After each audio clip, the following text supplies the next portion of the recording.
Hey, it's Guido coming at you with a tactics talk, and thanks for tuning in. I have loaded into mines in my Tier 8 German Premium Light Tank, the M4190 GF, or the Black Dog as it's called.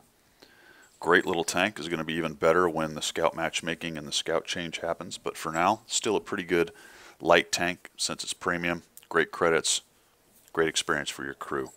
So looking at this map, most people tuning in probably already realize the key terrain, or one of the most important bits of this map, is going to be this hill, control of this hill. The team that grabs control of that hill has a huge advantage. That doesn't mean they auto win, but it does mean they have a big advantage. So you can see that they've got 4 scouts, we've got 4 scouts, they've got 59, some other relatively fast tanks, and we, at least myself and the T-37, are making a big push to get up the hill. And what is interesting about this match right away, as you can see, they invested nobody to come up to this area right here. Now why? Well, a couple reasons.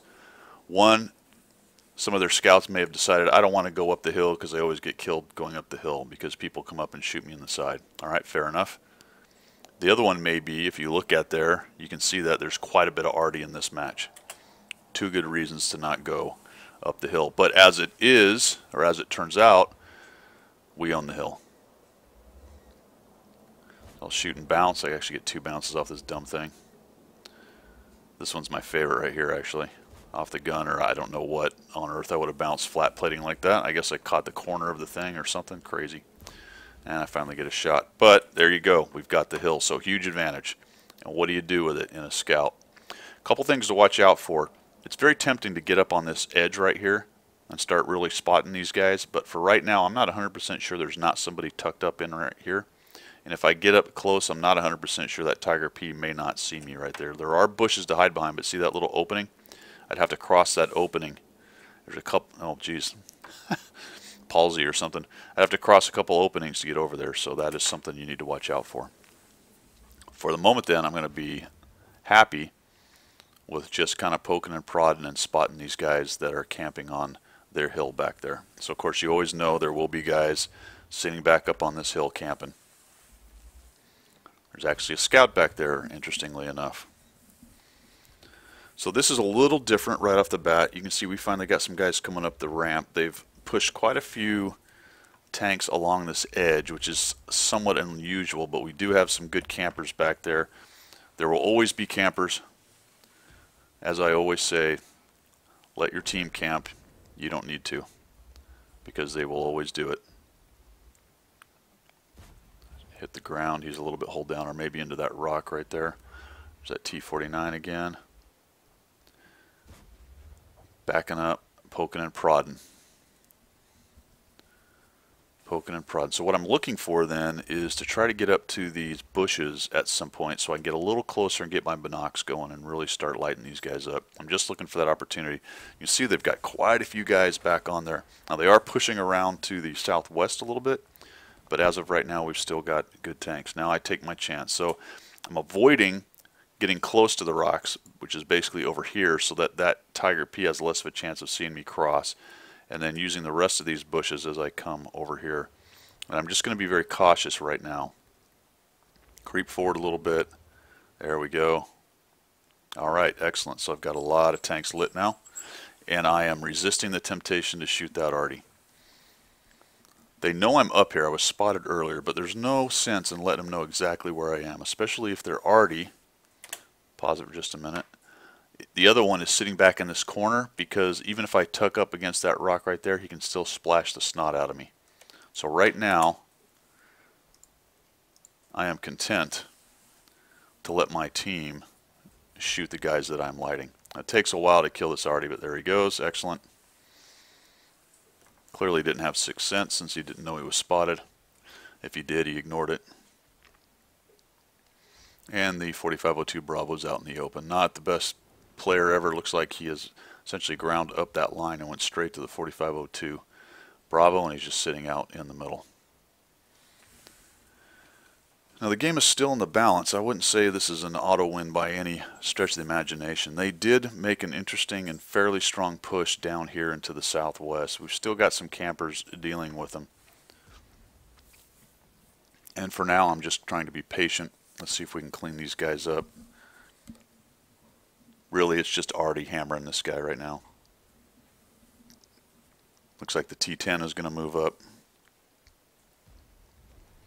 I keep checking back there, though, because I know I may have to spin around and get back in there. There's still a T30 and a stirb up there, so they're concerning. And finally, the IS-6 and the T-29 on my right are kind of moving up and doing something here.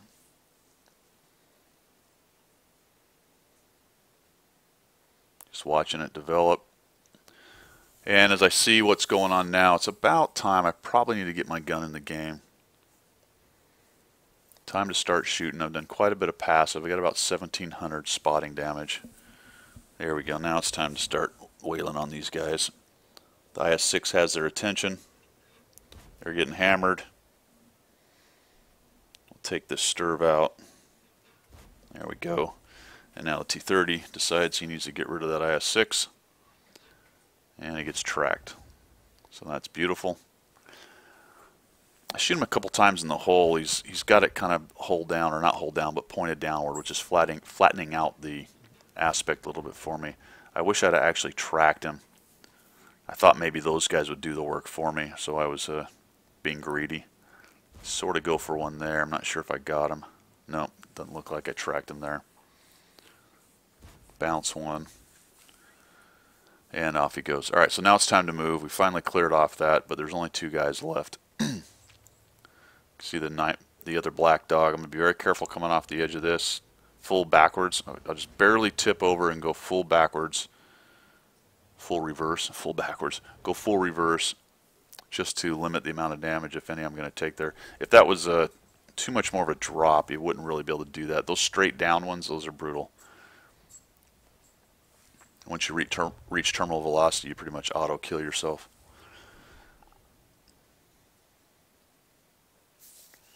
There we go. Well, it looks like we had a TK or something. Yeah, we sure did. So what I'm going to do here is I'm just coming at him full speed. I know I'm probably going to get blapped. I may even get one shot, but my idea is to cut as close to in front of him as possible so he has as short a time span to react and shoot me as possible. I'll just tuck right around and make him miss. That does not work as well if you're spotted coming in, which I probably was, so he may have been trying to time it. He was just a little bit late. Maybe he had bad ping or just bad reactions or was paying attention to something else. There's no telling right there, but I'm able to get by design. So there you go. One way to lose this map is to not take this hill or contest it, and one way to win it is to definitely take this hill. So I ended up with about 2,600, I think, spotting or so, or 1,700. And did 2,693 damage, so it turned out to be a pretty good game. And there you have it. I hope this helped. If you like what you see, make sure you subscribe, and we will see you.